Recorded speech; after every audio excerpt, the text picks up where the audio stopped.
السلام علیکم بچوں، کیسے ہو آپ سب؟ خیریت سے ہو؟ اللہ آپ سب کو اپنے حفظ و امان میں رکھے۔ اچھا بچوں، آج کا جو ہمارا لیکچر ہے وہ گرامر پہ ہے، اور گرامر میں جو تشبیہ ہے اس کے بارے میں ہم پڑھیں گے کہ تشبیہ کیا ہے اور اس کا استعمال کیا ہے، ٹھیک ہے نا؟ تو تشبیہ جو ہے وہ علم بیان کی قسموں میں سے ایک قسم ہے۔ علم بیان کی 4 قسمیں ہیں، ٹھیک ہے؟ تشبیہ، استعارہ، مجاز مرسل اور کنایہ۔ تو آج جو ہے وہ ہم صرف اور صرف تشبیہ کو پڑھیں گے۔ تشبیہ پڑھنے سے پہلے ہمیں یہ پتہ ہونا چاہیے کہ علم بیان کیا ہے۔ علم بیان ادبی اصطلاح میں ایک چیز کو نئے نئے انداز سے بیان کرنا، اسے کہا جاتا ہے علم بیان۔ اصل میں یہ کیوں کیا جاتا ہے؟ تحریر یا شاعری میں حسن پیدا کرنے کے لیے، اس کا استعمال کیا جاتا ہے، ٹھیک ہے؟ وہ بڑا مشہور شعر ہے، ایک سیف انداز بیاں رنگ بدل دیتا ہے، سیف انداز بیاں رنگ بدل دیتا ہے، ورنہ دنیا میں کوئی نئی بات نہیں، ٹھیک ہے؟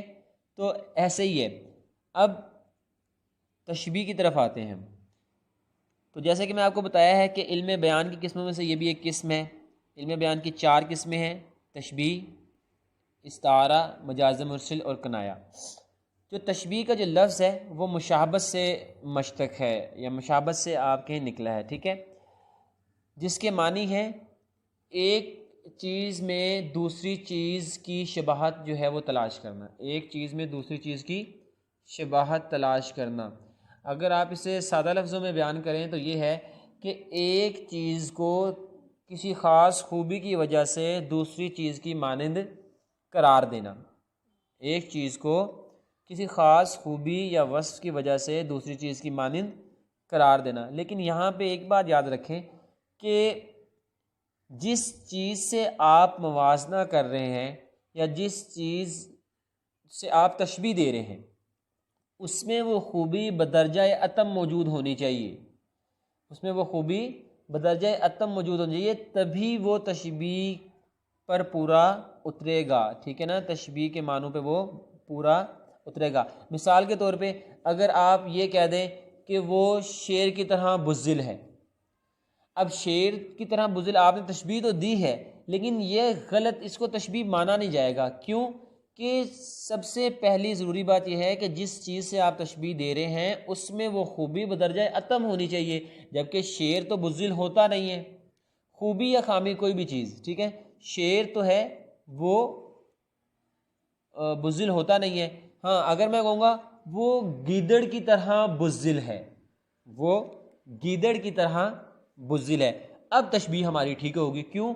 کیونکہ گیدڑ میں بھی جو بزدلی کی جو خوبی یا جو بزدلی کی جو خاصیت ہے وہ موجود ہوتی ہے، بدردہ اتم پائی جاتی ہے اس میں، تو یہاں پہ ہماری جو تشبیہ ہے وہ مکمل ہو جاتی ہے، ٹھیک ہے؟ سمجھ آ گئی آپ کو یہ بات کہ جب آپ کسی چیز کو دوسری چیز کی مانند قرار دے رہے ہوں تو اس بات کا خیال رکھنا ہے آپ نے کہ جس چیز سے تشبیہ دی جا رہی ہے اس میں وہ خوبی بدرجہ اتم موجود ہو، ورنہ تشبیہ جو ہے وہ ٹھیک نہیں ہوگی۔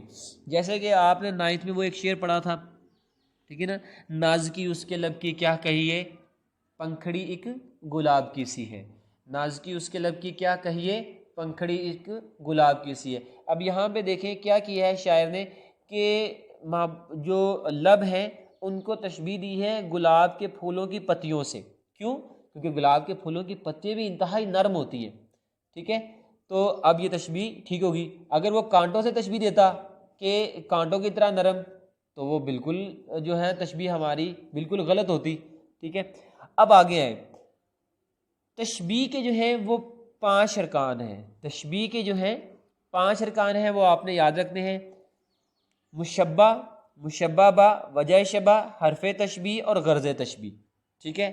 یہ 5 ہیں، یہ 5 کے 5 آپ نے یاد رکھنے۔ وہ مروزی میں آپ سے پوچھ سکتا ہے کہ تشبیہ کے کتنے ارکان ہیں، آپ کو پتہ ہونا چاہیے 5 ارکان ہیں، ٹھیک ہے؟ یا وہ کسی ایک ارکان کا بھی الگ الگ پوچھ سکتا ہے۔ اب ہم ان کے بارے میں پڑھیں گے کہ مشبہ کیا ہوتا ہے، مشبہ با، وجہ شبہ، حرف تشبیہ اور غرض تشبیہ، یہ کیا چیزیں ہیں؟ اچھا، مشبہ کیا چیز ہے؟ مشبہ وہ چیز جس کو دوسری چیز کی مانند قرار دیا جا رہا ہو، وہ چیز جس کو کسی دوسری چیز کی مانند قرار دیا جا رہا ہو۔ مثال کے طور پہ میں کہتا ہوں کہ عادل بزدل ہے، یہاں پہ کس چیز کو دوسری چیز کی مانند قرار دیا جا رہا ہے؟ عادل کو۔ تو عادل کیا ہوا؟ عادل ہوا مشبہ، عادل کیا ہوا؟ مشبہ، ٹھیک ہے۔ اب عادل گیدڑ کی طرح بزدل ہے، ٹھیک ہے نا۔ اب مشبہ با کیا ہے کہ جس چیز سے تشبیہ دی جا رہی ہو، تو میں نے عادل کو کس سے تشبیہ دیا ہے؟ عادل کو گیدڑ سے تشبیہ دی ہے میں نے، ٹھیک ہے۔ عادل کو کس سے تشبیہ دی ہے؟ گیدڑ سے۔ تو گیدڑ کیا ہوا؟ مشبہ با، یعنی جس چیز سے تشبیہ دی جائے اسے کہتے ہیں مشبہ با، ٹھیک ہے نا۔ اب وجہ شبہ، وجہ شبہ کیا ہوتا ہے کہ وہ خاص صفت، خصوصیت جس کی بنا پر تشبیہ دی جا رہی ہے، ٹھیک ہے۔ جیسے کہ یہاں پہ میں نے کہا ہے کہ عادل گیدڑ کی طرح بزدل ہے، تو وجہ شبہ کیا ہے؟ عادل کی جو گیدڑ بھی بزدل ہوتا ہے اور عادل بھی بزدل ہے، تو دونوں کی یہ مشترکہ خصوصیت ہے، اس وجہ سے جو ہے ہم نے تشبیہ دی گیدڑ سے عادل کو، ٹھیک ہے۔ کیونکہ بزدلی کی جو ہے کیفیت وہ عادل میں بھی موجود ہوتی، عادل میں بھی موجود ہے، اور گیدڑ میں بدرجہ اتم موجود ہوتی ہے، ٹھیک ہے نا۔ تو اسے کہیں گے وجہ مشبہ، وجہ مشبہ، یعنی کہ اس وجہ سے ہم نے تشبیہ دی ہے کہ عادل بزدل ہے، گیدڑ بھی بزدل ہوتا ہے، لیکن گیدڑ میں بزدلیت بدرجہ اتم ہے، ٹھیک ہے۔ تو اس وجہ سے ہم نے اس سے تشبیہ دیا۔ اس کے بعد آتا ہے حرف تشبیہ۔ اب اسی جو ہے جو میں نے فقرہ بولا ہے اسے دیکھیں کہ عادل جو ہے گیدڑ کی طرح بزدل ہے۔ اب حرف تشبیہ کیا ہے؟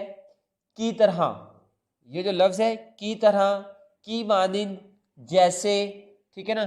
یہ سارے کے سارے جو لفظ ہیں، یعنی کہ چاند کی طرح، ٹھیک ہے نا، سورج کی طرح، سورج کی مانند، یا آپ یہ کہہ سکتے ہیں گویا، مانند یا مثل، ٹھیک ہے نا، چاند کی مثل، سورج کی مثل، یعنی کہ یہ جو الفاظ ہیں نا، کی طرح، جیسے، مانند، مثل، ٹھیک ہے، مثال، یہ سارے کے سارے جو ہیں وہ کیا ہیں؟ حرف تشبیہ ہیں۔ یہ سارے کے سارے کیا ہیں؟ حرف تشبیہ ہیں، ٹھیک ہے۔ اب غرض تشبیہ کیا ہے؟ غرض تشبیہ کیا ہے؟ غرض تشبیہ بھی کہتے ہیں اس کو، ٹھیک ہے، یعنی کہ غرض تشبیہ مقصد تشبیہ بھی کہتے ہیں۔ اب مقصد یا غرض تشبیہ کیا ہے کہ کیا سبب ہے، کیوں ہم نے عادل کو گیدڑ سے تشبیہ دی، کیا وجہ ہے، کیا مقصد ہے؟ اصل میں غرض تشبیہ کو اس طرح بیان کیا جا سکتا ہے کہ ہم نے اس لیے جو ہے عادل کو گیدڑ سے تشبیہ دی کیونکہ ہمیں عادل کی بزدلیت کو واضح کر کے بتانا تھا، اس لیے ہم نے اسے گیدڑ سے تشبیہ دی، ٹھیک ہے۔ یعنی کہ ہمارا مقصد کیا تھا؟ عادل کی بزدلیت کو ٹھیک طرح سے واضح کر کے بیان کرنا، ٹھیک ہے۔ تو اس لیے ہم نے اس کو تشبیہ دی گیدڑ سے۔ اگر ہم اس طرح کرتے کہ عادل شیر کی طرح بزدل ہے، اب یہاں پہ جو ہے وہ غرض تشبیہ پوری نہیں ہوگی، کیوں؟ کیونکہ شیر میں تو بزدلیت موجود ہی نہیں ہوتی، شیر میں تو بہادریت، جو بہادری ہے، بہادری اس کا جو ہے وہ عنصر پایا جاتا ہے، تو ہم نے گیدڑ کا استعمال کیا کیونکہ گیدڑ میں بھی بزدلیت زیادہ ہے۔ اب غرض، اور اس کا مقصد کیا ہوتا ہے کہ عادل کی، جیسے یہاں پہ مقصد یہ ہے کہ عادل کی جو بزدلیت ہے اس کو واضح کر کے بتانا۔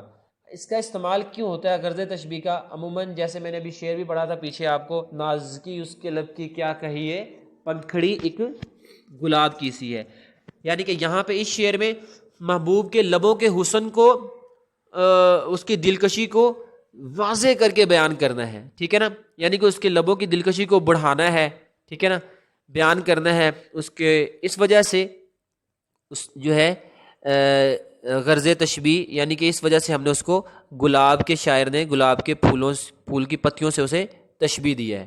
ٹھیک ہے، یہ بیٹا آپ کا آج کا لیکچر ہے کہ آپ نے تشبیہ کو یاد رکھنا ہے اور تشبیہ کے جو ارکان ہیں 5 ان کو یاد رکھنا ہے. ٹھیک ہے، کل ملاقات ہوگی. کسی بھی بچے کو اس میں کوئی کنفیوژن ہو تو وہ مجھ سے پوچھ سکتا ہے. اپنا خیال رکھیے گا سب. اللہ حافظ، اللہ نگہبان. اللہ آپ سب کو اپنے حفظ و امان میں رکھے. خدا حافظ.